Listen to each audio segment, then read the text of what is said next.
Voy a iniciar este tiempo de reflexión sobre la verdad, llamando vuestra atención a dos versículos del Evangelio según Juan.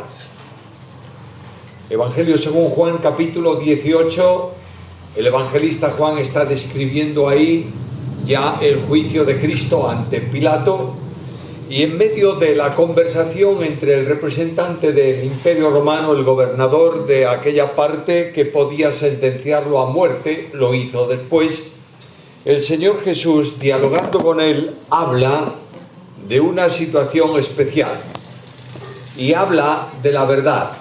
Notad lo que dice el texto bíblico, Juan capítulo 18, versículos 37 y 38. Le dijo Pilato: «Luego, ¿eres tú rey?».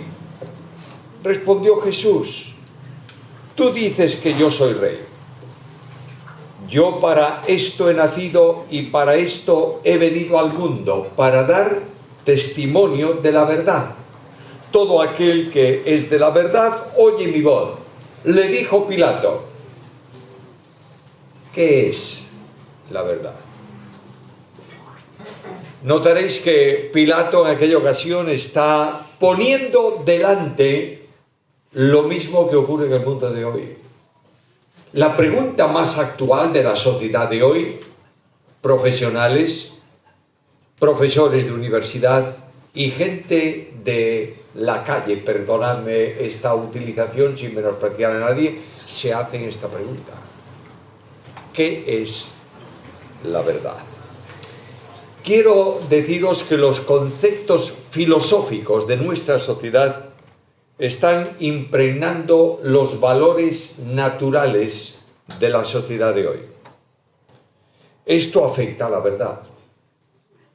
La expresión de la ideología actual se llama posverdad. ¿Lo habéis oído algunos? La posverdad es la mentira convertida en verdad. Y cuando hablamos de posverdad tenemos que preguntarnos primeramente qué es ese concepto, porque eso forma parte del pensamiento filosófico social del día de hoy. Perdón, llevo hablando todo el día y la garganta se reseca un poquito. Tres cosas quiero mencionaros. Primeramente, ¿qué es la posverdad? En segundo lugar, ¿qué es la verdad? Y finalmente, ¿cuál es la conclusión a la que tenemos que llegar? Primeramente, pues, ¿qué es la posverdad? La posverdad, que se llama también verdad emotiva, es un neologismo que trata de distorsionar la verdad absoluta para convertirla en una verdad relativa e influenciar con ello a las personas que están más vinculadas al subjetivismo que a la realidad. ¿Oísteis hablar de esa palabra inglesa? Yo la voy a decir en castellano. ¿Para qué voy a usar en inglés? Las falsas noticias en televisión y en internet es una media noticia. Se capta por ahí una idea y se pone en internet como si fuese verdad, y una multitud de personas aceptan eso como una realidad, como una verdad. De manera que lo que está haciendo la posverdad es apelar a las emociones del individuo. De manera que ese individuo, satisfecho o contrariado por sus emociones, acepte o rechace lo que es verdad o lo que se supone que es. Me estáis siguiendo lo que quiero deciros, ¿verdad? Ahora, yo quiero preguntarme el origen y la historia de la posverdad. La posverdad es el resultado de la evolución filosófica de la ética actual. La situación actual es fundamentalmente humanista. ¿Entendéis qué quiero decir? El hombre es el núcleo. La razón del hombre es la única razón. Los objetivos del hombre, los únicos valores. Por tanto, a medida que el hombre evoluciona en sus conceptos y en sus principios, así evoluciona también, ¿qué cosa? La ética de la sociedad. El hombre ha pasado de ser un elemento más dentro de la sociedad, a ser el núcleo esencial y la razón de ser de la sociedad de hoy. Y este proceso filosófico, al fin y al cabo estamos hablando de filosofía, naturalmente este proceso filosófico está desvirtuando y alterando también lo que se llama la civilización cristiana. No podemos olvidar, mis queridos amigos y hermanos, que nuestro mundo procede de la civilización cristiana. Es decir, de aquella civilización que alteró definitivamente las bases racionales del Imperio Romano y de su lógica, y trastornó y cambió la sociedad, y produjo cosas impresionantemente bellas y absolutamente válidas para el tiempo de antes y para el tiempo de hoy. Esa reflexión que el cristianismo impone trae una consecuencia: amarás al prójimo como a ti mismo. Y desaparece en una gran medida la idea de autonomía personal. ¿Sabéis cómo se define eso? El verdadero amor comienza por uno mismo. ¿Notáis esto? Tienes que amarte a ti mismo. Esos son los valores sociales del día de hoy. Pero cuando esto se produce, los valores absolutos del cristianismo se convierten en valores relativos. Todo es relativo en el día de hoy. De manera que algún día llegará también la relativización de las matemáticas. ¿Sabéis lo que va a pasar? Menuda desgracia cuando unos digan que la suma da un resultado X y otros digan que da un resultado Y. Será un problema muy serio. Pero estamos evolucionando en ese sentido. El hombre ha pasado a ser el punto cardinal del pensamiento occidental de nuestros días. Cristianismo se ha convertido en humanismo. Sigo adelante y progreso en el siglo pasado. No voy a alejarme del tiempo actual. En el siglo pasado, mediados del siglo pasado, aparece una idea presentada especialmente por filósofos alemanes que se llama la era postcristiana. ¿Sabes qué significa eso? El cristianismo ya no tiene razón de ser. ¿Por qué causa? Porque no resuelve ningún problema humano del mundo de su entorno. Y comienza la era postcristiana. Pero indudablemente el hombre, dejadme decirlo con palabras de un filósofo muy conocido, es un animal religioso. Y hay una idea íntima en el hombre, quieras creerlo o no, porque es también tu experiencia personal, de que hay algo más de aquello que tú puedes ver y que puedes manejar. Y esta idea del hombre está volviendo los principios absolutos del cristianismo en principios relativos. ¿Y sabes qué nace? Yo creo que los de mi edad y los de menos edad que la mía habéis oído mucho y os ha impactado seguramente en vuestro tiempo lo que se llamaba y se llama Nueva Era. ¿Oísteis de Nueva Era? Nueva Era es una religión nueva. Una de las cosas bellas de Nueva Era, permitidme decirlo así, si hay algo bello en Nueva Era, es la música. La música de Nueva Era es música relajante. Escucha la música. Y el secreto máximo de la experiencia del hombre es olvidarse de ti mismo y abstraerte de tal manera que solamente vale lo que estás sintiendo tú y el resto no sirve para nada. ¿Sabéis a dónde condujo el paso siguiente de Nueva Era? Al panteísmo antropológico. Es decir, Dios es cada hombre y cada hombre es Dios. De manera que tus principios y tus valores tienen que ser admitidos por el resto de la gente como válidos. Porque si no, están discriminándote. Es una sociedad llena de problemas, nuestra sociedad actual, porque surge algo más. Fijaros cómo va progresando esto. Surge lo que se llama la nueva tolerancia. ¿Qué es la tolerancia? Bueno, la tolerancia es respetar al otro sin meterte con él, pero vivir tu vida, ¿no es esto? De modo que ser tolerante es que si alguien en invierno sale a la calle con traje de verano, está mal de la cabeza, pero tú no te metes con él. Tú lo toleras y pasas a su lado y no pasa nada. Puedes aceptar las ideas de otros sin compartirlas. Eso es la tolerancia. Ahora, la nueva tolerancia es muy distinto. Es un estilo de vida diferente a lo que cabe esperar de la tolerancia. No es suficiente con vive y deja vivir. Eso ya no vale. La nueva tolerancia es estar de acuerdo en que la posición de otras personas es tan válida como la tuya y no puedes discriminarlas. Es dar aprobación y apoyo a otro modo de pensar. Escucha lo que digo, ¿eh?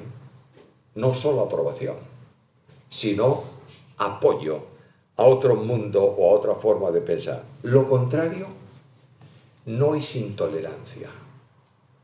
La intolerancia pues no resulta nada, no supone nada, es discriminación y eso es delito.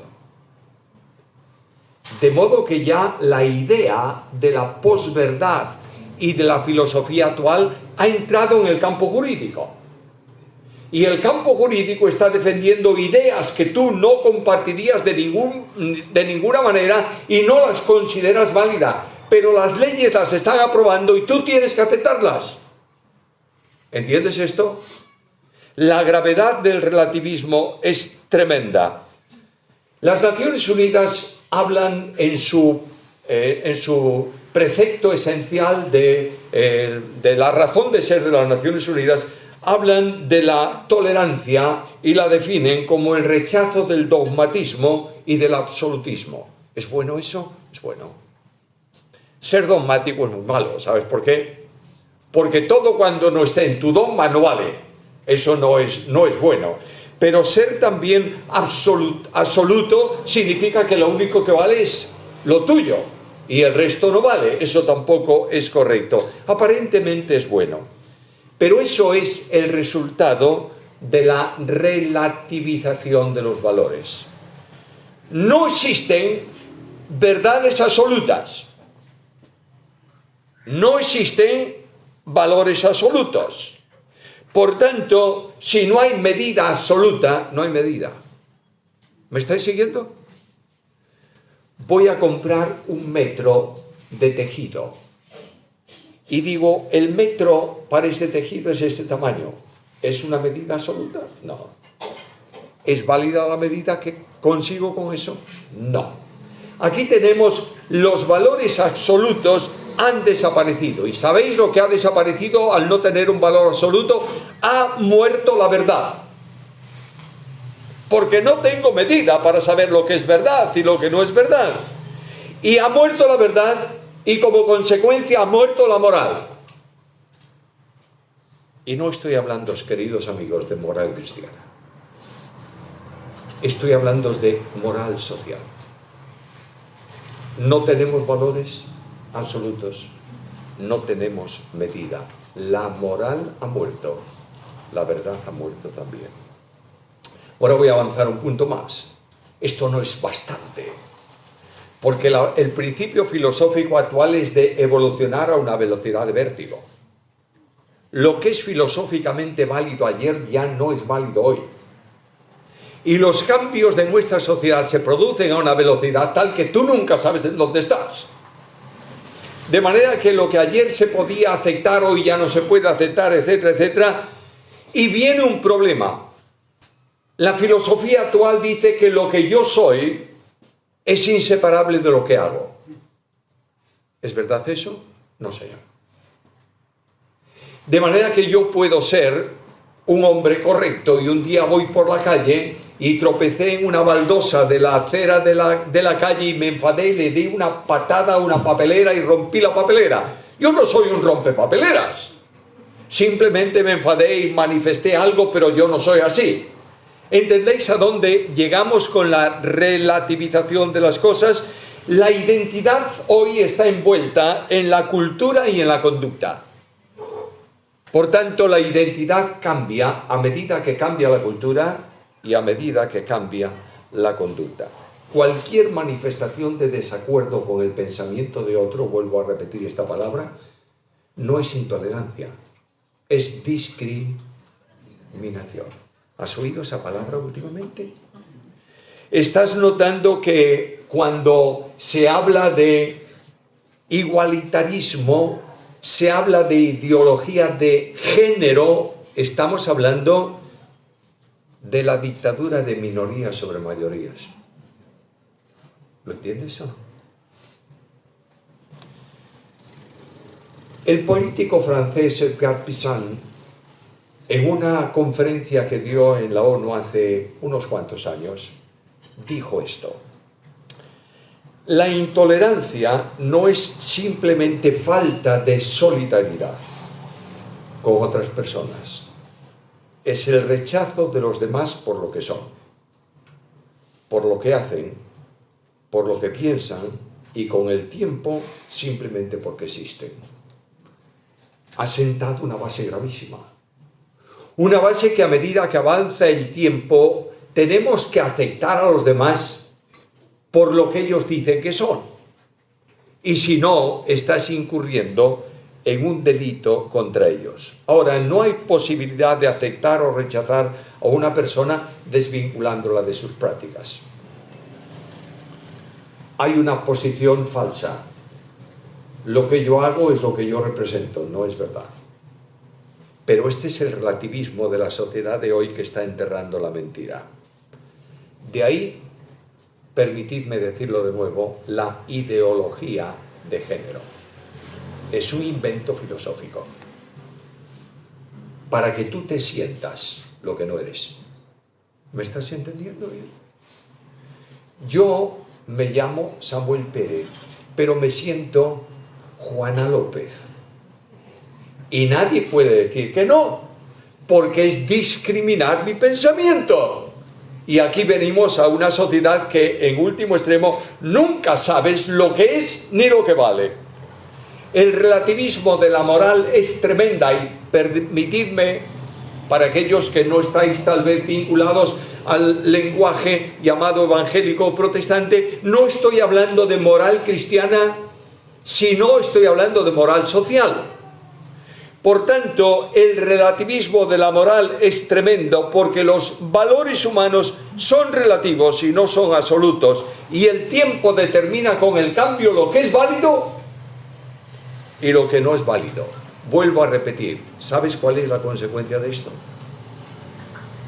La dictadura de las minorías.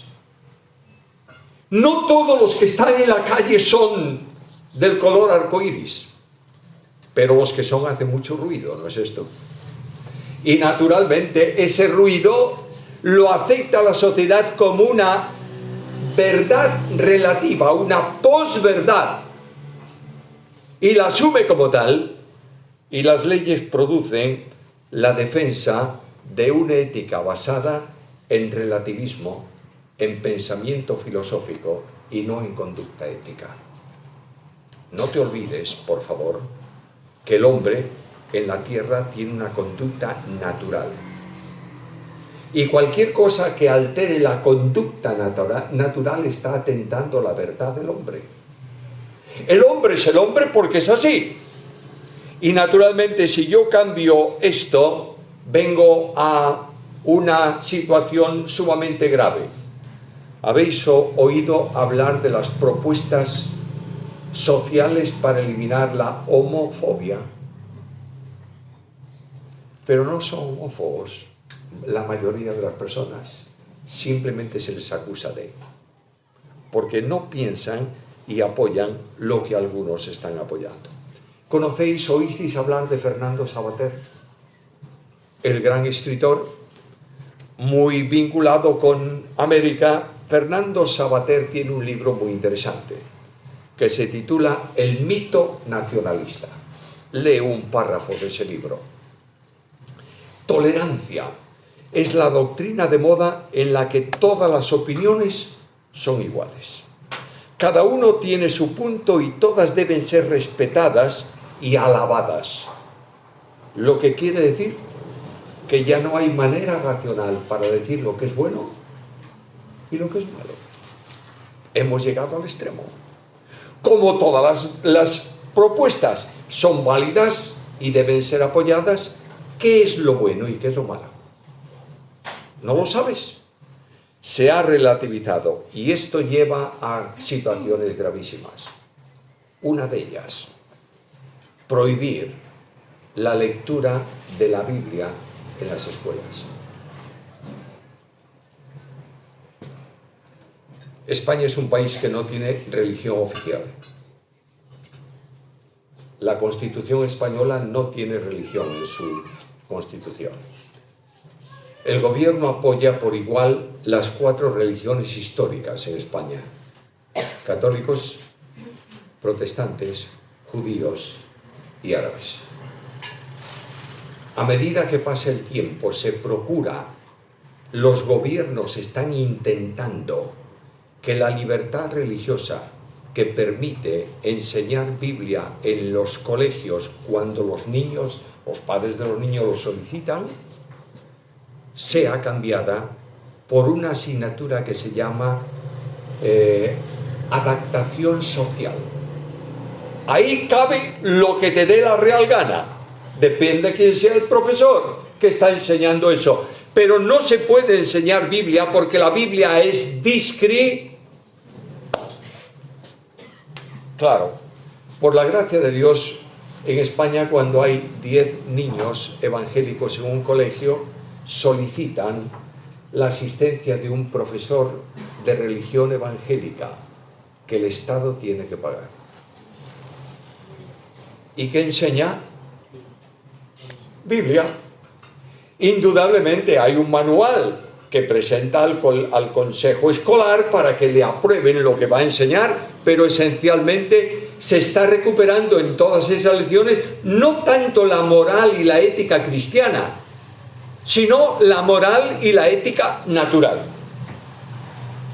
Esto trae un problema muy serio dentro de la sociedad por oposición e intransigencia. No hace mucho tiempo, en la Universidad Central de Madrid, en el Día del Orgullo Gay, se armó el gran lío en las calles como de costumbre y aparecieron 200 estudiantes de la Universidad Politécnica Central de España con una camiseta que ponía: yo estoy orgulloso de ser heterosexual. Se armó una gorda, acusándolos de homófobos y de 1000 cosas. Es decir, algunos pueden decir lo que quieran y el resto tiene que callarse. Ahí tienes la relativización de la moral en nuestro mundo. La libertad. Dice hoy que libertad es hacer lo que quieras, ¿verdad? Una de las tragedias de nuestra sociedad en España es las tardes de botellón. ¿Oísteis esto alguna vez por aquí? ¿No sabéis lo que digo? El botellón es una juerga estudiantil. Los estudiantes el viernes salen a algún parque, a algún lugar, compran alcohol, el que sea, el otro compra Coca-Cola, se van al parque y venga a darle al alcohol y a la Coca-Cola hasta que el 90% de esa gente está borracha en la calle. Regresaba un día de una reunión para mi casa. Tenía que atravesar un parque. Llovía, no sabes cómo. Y en un banco del parque, debajo de la lluvia, 3 jóvenes. 2 de pie y 1 acostado en el banco. Y yo pasé por allí. Y le digo: oye, ¿qué le pasa a este chico? ¿Necesitáis ayuda? Y dice: no, bebió un poquito de más. Y yo le dije: llevaos a este chico rápidamente porque este hombre va a agarrarse una pulmonía o cualquier cosa así. ¿Cómo va a estar debajo de la lluvia? Y ahí dice: sí, vamos a llevarlo. Y uno lo enganchó por un brazo sobre el hombro y el otro por el otro lado, y aquel muchacho iba arrastrándose por la calle porque no podía estar derecho. Un universitario. ¿Es eso la esperanza? de la sociedad de hoy. Eso es la pérdida de valores. En nuestro mundo occidental no se le puede reprender a un muchacho, a un niño de colegio, porque puede acusarte. Hace poco tiempo pasó un caso muy interesante. ¿Sabes que los niños tienen un número que le dan sus tutores para que llamen a la policía? Y una buena niña de 13 años llamó a ese número y 10 minutos después estaban en su casa la policía. ¿Ven? Abre el padre. Dice, ¿vive aquí la niña tal? Sí. Dígale que venga. Llega la niña. ¿Te pegó tu papá? Sí. ¿Mucho? Mucho. Vamos. Denuncia por malos tratos. De manera que el hombre se vio envuelto en un problema. Menos mal que el juez que intervino en ese caso era un hombre con lógica, que es el sentido menos común de todas las personas. Y este hombre dijo, quiero hablar con la niña.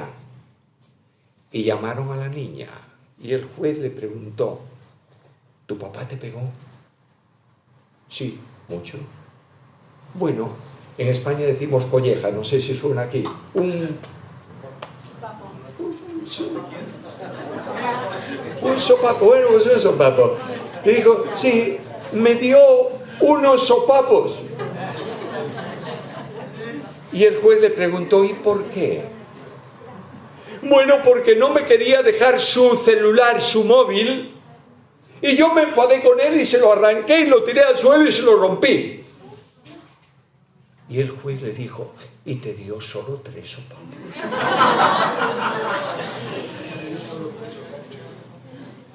Si yo soy tu padre te doy 5. Y ahí terminó el juicio. No hay valores en la sociedad. Hay profesores que no entran al aula en la universidad hasta que están todos los alumnos dentro. Porque tienen miedo. ¿Entiendes?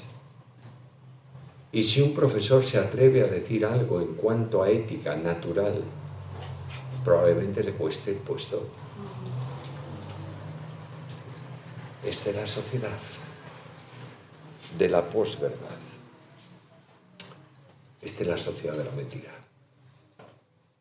Ahora, frente a esto, ¿qué podemos decir los cristianos? ¿Qué es la verdad? Para cristianismo y para Biblia, la verdad es una medida absoluta. Escucha lo que dice Jesús. Yo soy el camino y la verdad y la vida. Por tanto, Cristo está hablándome de una medida absoluta. Midamos la verdad, ¿por quién? Por Cristo. Y yo voy a Cristo y me doy cuenta que Cristo marca un estilo de vida a todo aquel que lo acepta como Señor y Salvador personal. El cristianismo no es religión. Cristianismo es relación con Cristo. Ser cristiano no es hablar de Cristo. Ser cristiano es vivir a Cristo. De manera que cuando tú vives a Cristo y dices, como decía el apóstol Pablo, para mí el vivir es Cristo, la medida de tu conducta, de tu forma de vida, ¿quién es?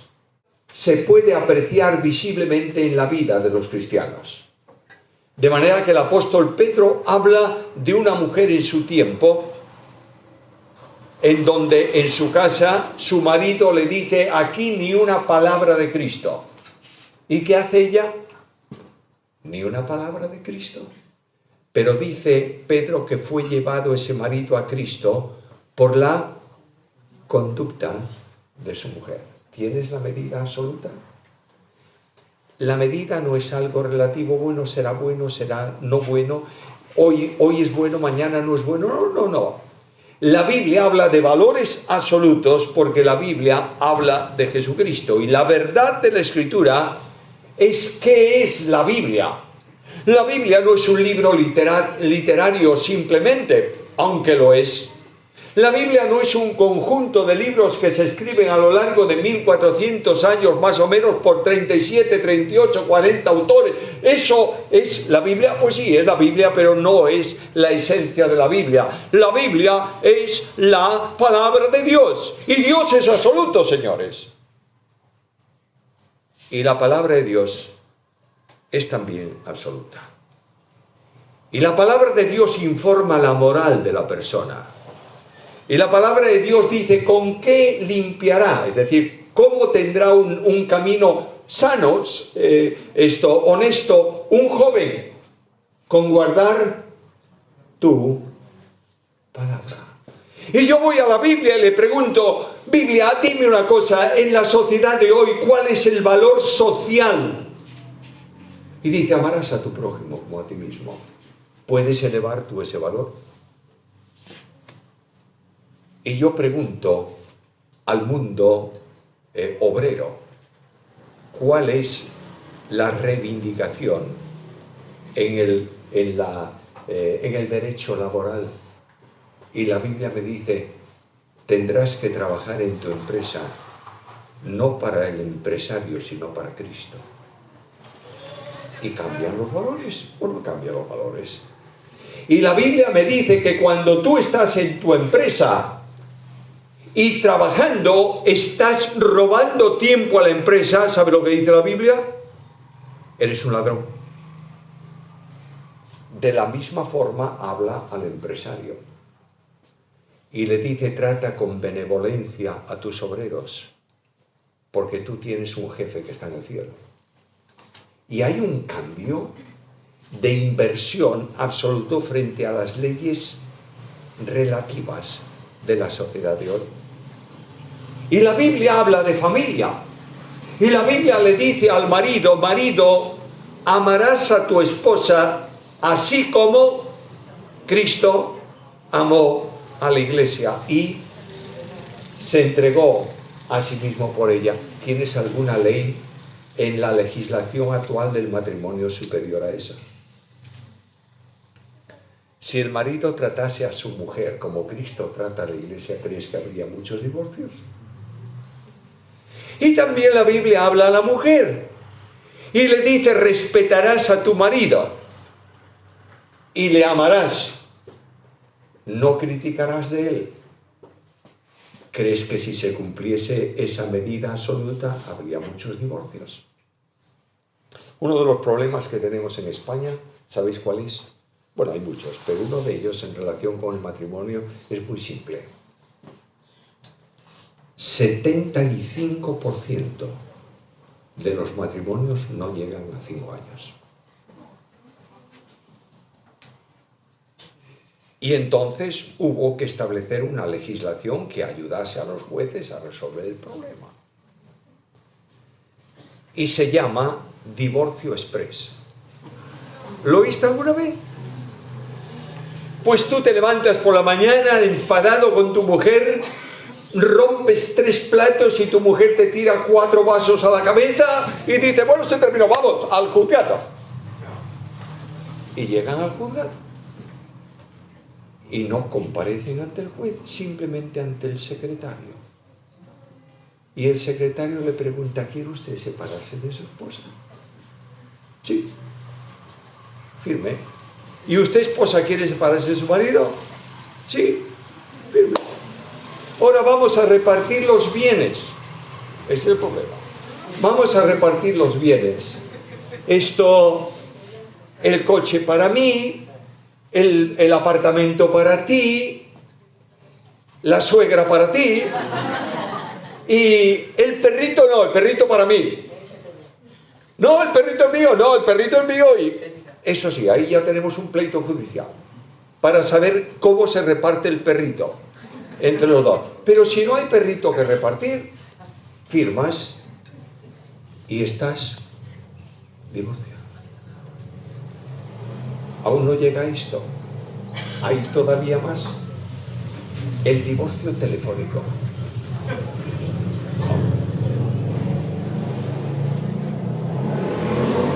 Entras en la la aplicación y bajas el impreso.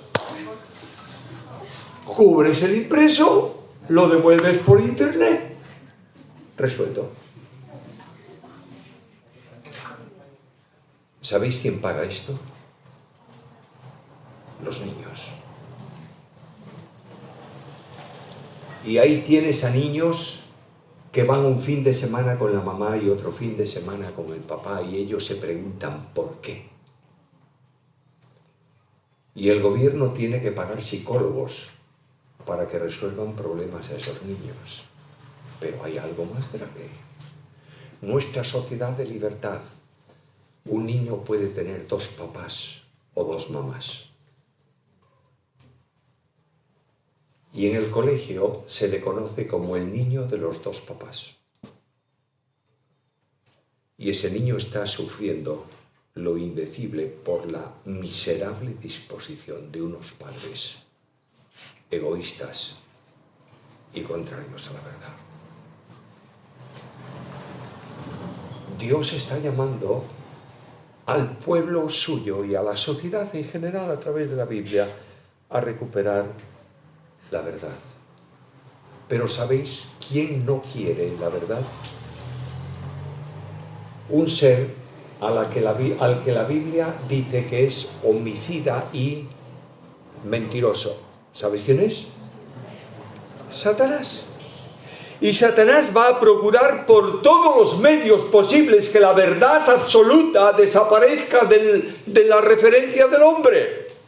Y Satanás va a procurar que la verdad de la Biblia esté fuera del púlpito de las iglesias y que la predicación de la Biblia se cambie por mensajes motivacionales o por mensajes devocionales en donde se lee un versículo como pretexto para decir lo que tú quieras decir y que la congregación se vaya sin que sea molestada en absoluto. ¡Qué tremenda posición! Es una emergencia grave la cuestión de la verdad. La Biblia está fuera del púlpito en muchos lugares. Está fuera de las familias en más lugares.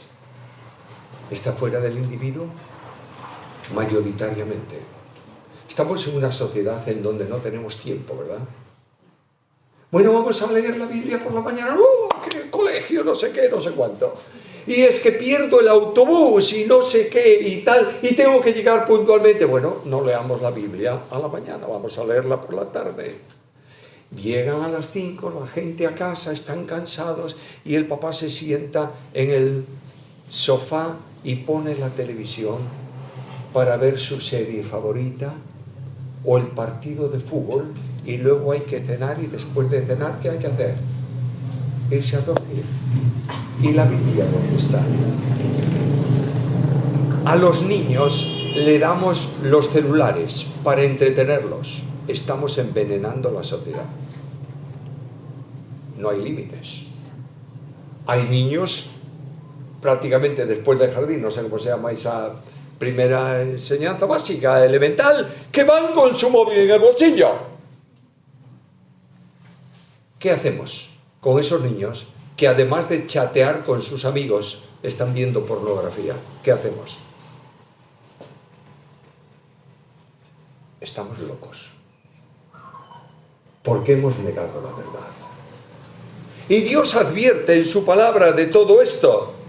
Y es el terreno abonado para la posverdad. Ahora, mis queridos hermanos y amigos, ¿cuál es la conclusión? Tenemos que recuperar valores absolutos. Tú sabes lo que es una fórmula química H2O, ¿sabes lo que es, verdad? Bueno, eso es muy relativo. Vamos a poner, ¿por qué en vez de beber H2O no bebemos H2O2? No, hombre, no puedes porque es agua oxigenada, hombre. Y te va a producir un problema enormemente serio. Pero eso es relativo. Lo que para ti es malo, para mí es bueno. Estáis riendo por esto, y es verdad, es una exageración. No conozco a nadie que haya dicho tal cosa. Pero lo que quiero decirte es que la sociedad de hoy es una sociedad engañada, participante en la mentira, equivocada, errada, sin sentido, sin orientación, sin luz, sin esperanza. Es una sociedad que vive en tinieblas, amigos míos, que no sabe a dónde tiene que ir, porque anda, como dice la Biblia, palpando, a ver si encuentra el camino. ¿Sabes por qué? Porque solo hay un camino, y ese camino es Cristo. Y cuando tú buscas otro camino que no sea Cristo, estás desorientado y no tienes valores absolutos para tu vida. Y este Cristo de la Biblia nos llama a venir a Él. Escucha la invitación de Jesús. Venid a mí todos los que estáis trabajados, sí, y yo,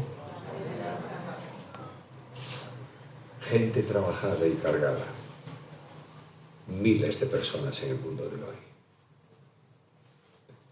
Y Cristo dice, ven. No te orienta Cristo a ninguna religión. No creo en la religión. Creo en Cristo. Cristo te orienta a ir a Él. Él dice, venid a mí y yo os daré descanso. Y cuando tú encuentras a Cristo, encuentras el camino, ¿y qué más? Y la verdad, ¿y qué más? Y la vida. Y tu vida discurre en una senda de verdad, no sin problemas, pero llena de tranquilidad. Porque tú sabes que el Creador del cielo y de la tierra está a tu lado. Yo quiero que mires un dato histórico. En el año 0 prácticamente de nuestra era, o en el año 30 de nuestra era, un hombre fue clavado en una cruz. ¿Sabes quién era? Jesús de Nazaret. ¿Sabes por qué lo clavaron en la cruz? Humanamente hablando, por el único delito de decir la verdad. Aquel Cristo se enfrenta con los fariseos, hipócritas, sepulcros blanqueados, y les acusa. Y él hace prodigios que los fariseos no son capaces de hacer. Y la gente se va tras él. Y eso para un religioso es insoportable.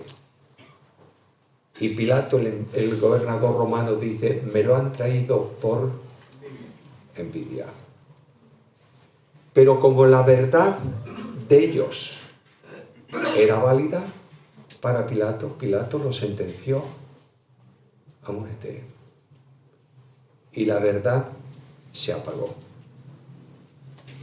Pero al tercer día Jesús resucitó de los muertos y viene para darte paz en el alma, seguridad y esperanza. Cuando encuentras a Cristo, encuentras la verdad. Y yo quiero invitarte esta noche a que en un mundo relativo como el nuestro, en donde se enseña a nuestros niños en la escuela la mentira, se filosofea en la universidad sobre la posverdad y se habla de un relativismo absurdo por gente llamada intelectual, yo quiero pedirte una reflexión. ¿Tienes una medida absoluta en tu vida? Si no la tienes, Jesús te dice esta noche, ven a mí, para que tengas descanso para tu alma. Yo quiero cerrar esto invitándoos a una reflexión personal y que te preguntes, ¿dónde está la verdad en mi entorno y en mi vida hoy? Y si no la tienes, te invito a que digas a Jesús ahora, Señor, ya que tú dices que vaya a ti, porque estoy cansado y trabajado, voy a ti, para pedirte que tú transformes mi vida. El Dios de la Biblia, el Dios de la verdad, transforma la vida por dentro, no por fuera. Se está hablando de la guerra de Ucrania, ¿verdad? Hay una persona que ha desencadenado esa guerra porque quiere hacer un cambio externo. Es decir, que cierta parte del mundo venga a ser parte de otro mundo. No hay cambios externos válidos. Los cambios profundos son los internos. Cuando tú cambias por dentro, cambia tu entorno y cambia tu sociedad. Y Cristo te invita esta noche a un encuentro personal con Él. Yo termino. Pero quiero invitar a cualquiera de los oyentes de esta noche en este lugar que sientan la necesidad de una reflexión sobre el cambio necesario, que tengan en su corazón la necesidad de encontrar descanso, paz y orientación, a que no se vaya de donde está cuando termine la reunión y hable con alguno de los pastores para que le conduzcan a Jesús y puedas salir hoy teniendo en tu mano y en tu vida la verdad absoluta, que es Jesucristo. A Él sea la gloria. A nosotros sus bendiciones.